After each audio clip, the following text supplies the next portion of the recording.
A Escritura Sagrada nos fala a respeito da sã doutrina, uma terminologia bíblica que deve nos ensinar algo importante.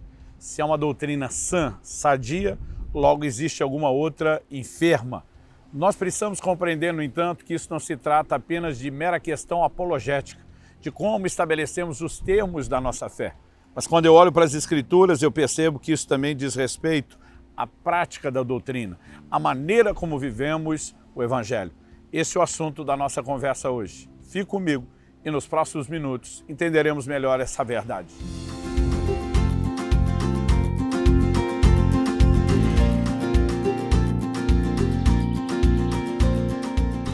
Estou hoje em Maceió, na praia da Ponta Verde. Aqui ao meu lado esquerdo temos o Marco Zero e ao fundo o Farol, passando para trazer mais uma palavra ao seu coração. Eu gostaria de ler um texto bíblico que está na carta de Paulo a Tito, no capítulo 2. Eu vou ler do verso 1 até o verso 10. Ele diz: mas você ensine o que está de acordo com a sã doutrina.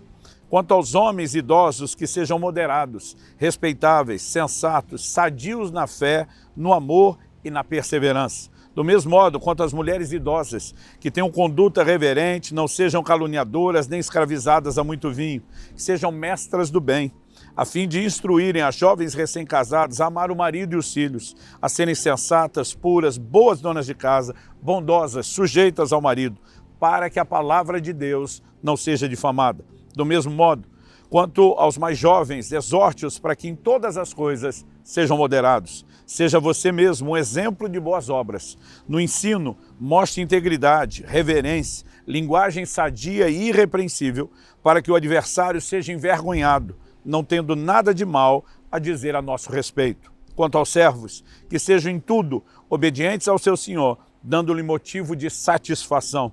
Que não sejam respondões, nem furtem, mas que deem prova de toda a fidelidade, a fim de que em todas as coisas manifestem a beleza da doutrina de Deus, nosso Salvador.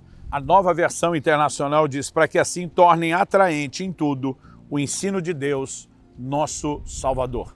O que significa manifestar a beleza da doutrina ou torná-la atraente?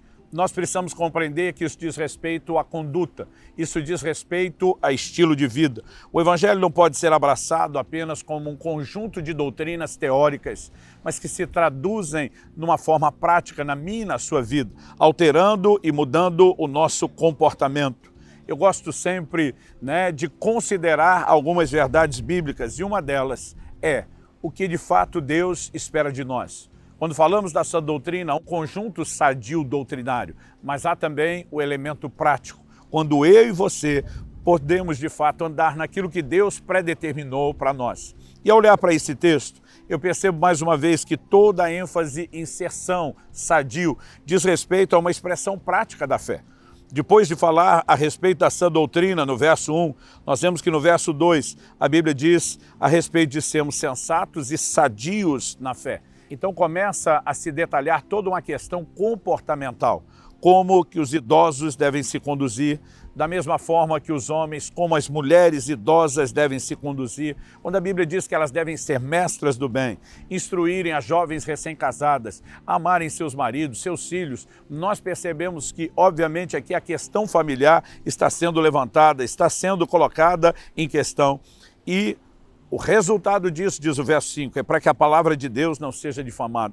Quanto aos jovens, a exortação é que sejam moderados. Normalmente eles são impulsivos. Isso tem o seu aspecto positivo, mas também pode ter o seu aspecto negativo. E a Bíblia está falando a respeito de moderação, porque a vida cristã envolve equilíbrio. Eu e você precisamos entender a importância de sermos intensos, Há momentos de ter o rompante para a vida espiritual, mas a vida cristã não é apenas uma corrida de 100 metros rasos. Ela está mais para uma longa maratona, que vai exigir de mim e de você constância, que vai exigir de mim e de você fôlego, continuidade.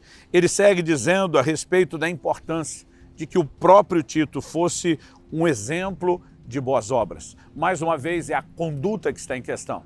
As boas obras sendo praticadas, elas se tornam um exemplo, uma referência, um testemunho para os demais. E um testemunho que embeleza a doutrina de Deus, um testemunho que se torna atraente. Conduta, estilo de vida. Na sequência, ele fala a respeito de uma linguagem que também é sadia. O que significa uma linguagem sadia? De novo, não é apenas evitar apenas falar mal de alguém, a murmuração, palavrões, mas significa um conteúdo integral em toda a maneira de falar, não apenas em momentos de se pregar ou testemunhar ou discipular intencionalmente, mas o estilo de vida, porque aquilo que sai dos nossos lábios revela aquilo que está no nosso coração. Nosso Senhor disse que a boca fala do que está cheio o coração.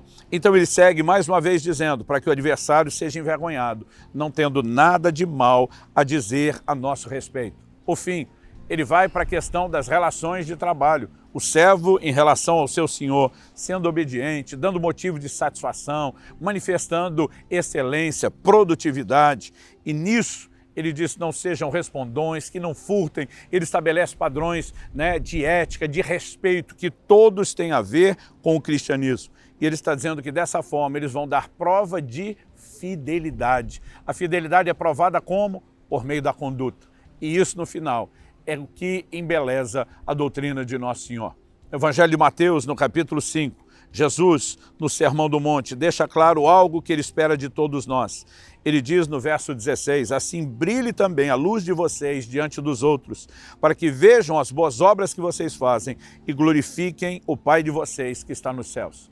A minha e a sua forma de viver, ela pode inspirar as pessoas, ela pode promover glória a Deus, ou ela pode servir de escândalo e de tropeço.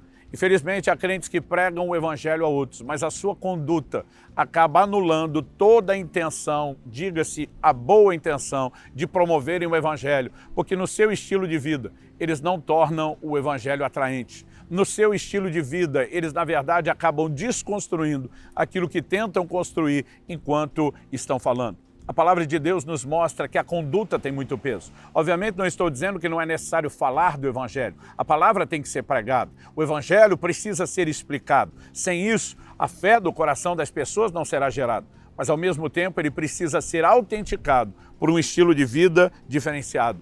Ele precisa ser autenticado por uma conduta que está de acordo com a doutrina de Deus, que a embeleze, não que a manche. Por exemplo, a palavra de Deus também nos ensina em 1 de Pedro, no capítulo 3, igualmente vocês, esposas, estejam sujeitas cada uma a seu próprio marido, para que se ele ainda não obedece à palavra, deixa eu fazer um comentário, eu gosto desse ainda, é aquele parênteses que se abre para falar a respeito de uma expectativa de fé, para que aqueles familiares que ainda não são convertidos, que eles se convertam. Então ele diz, para que se ele ainda não obedece à palavra, seja ganho sem palavra alguma, por meio da conduta da sua esposa, a observar o comportamento honesto e cheio de temor que vocês têm.